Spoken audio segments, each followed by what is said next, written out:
You absolutely can drink alcohol and still lose weight. In fact, if you enjoy a cocktail or two, I actually encourage it because the longer you go without something, especially food or drinking, something like that, the longer that you go, the more and more that you're actually going to want it. And this 100% applies to drinking, and especially kind of that time and that social interaction that you're having with friends, probably that time that we've all been missing with the quarantine and the pandemic. And to be honest, I kind of always wondered about this too for a really long time, because I'm sure you have heard so many times like Chris Pratt got into shape, he just cut out alcohol. Or, if you start X program for fitness or weight loss, like you can't touch alcohol, right? So was there some type of like negative, poisonous thing that alcohol did to gain body fat? Look, it's not true at all, and I want to cover that right now. Because, you were probably like me, I actually like that, a little bit of time, kind of loosen up, especially after a long and stressful week, and like I said before, that social interaction with friends and family is awesome too,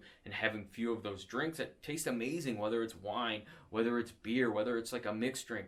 They all taste great, and you can definitely have them and still lose weight. So I want to go over exactly what I do every single weekend if I want to enjoy myself, have a few drinks, and still stay on track with my weight and my health goals. The first thing, you've heard it time and time again from me, is going to be to plan a little bit, guys, okay? All you need to do is plan how many drinks you're going to have. Look, for me, the 1 or 2 thing doesn't really work if I'm going to go and enjoy myself. So if I want to have 5 or 6 drinks, guess what? I plan it out that I'm going to have that many. Because if I go 1 or 2...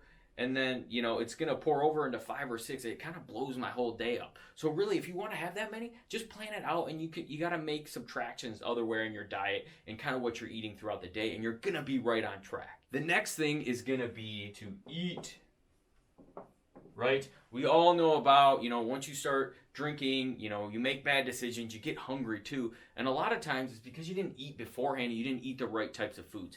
Eat really dense, it's protein, and eat a lot of vegetables. And that's going to be if you're going out to eat and that's what you have for your meal, awesome, do that. I would even do it beforehand, before you go out to eat. So that way when you do go and you want to eat, you're already out, you don't really feel like eating all the, a lot of people order appetizers and things. You're kind of be like, I just ate, I'm just here to have, my drinks that I really want to have and enjoy my time there. So that's really it. That's going to really keep you full. So that way you don't make those bad decisions. And last but not least is going to be water. Okay.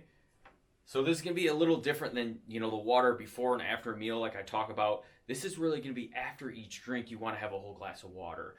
It's really going to kind of, ward off that dehydration, because when we do drink that and when you wake up, you have a headache and you have a hangover, a lot of times it's a dehydration piece. And if you're not drinking enough water as it is every day, you need to up that. But this really makes it a lot easier. It's kind of counterbalance your drinking. It's also going to pace yourself a little bit better, especially if you don't drink a lot, or if you're lightweight. Like if you drink without having that spacer in between, you can get, pretty drunk pretty fast. So it's really going to help with that too. So that's really it going forward. That's what I do every weekend. It allows me to have a blast and stay on track towards my health goals. Number one, I plan out how many drinks I'm going to have. Don't be shy there. Look, if you want to have 5, 6 drinks, do it. You should have fun.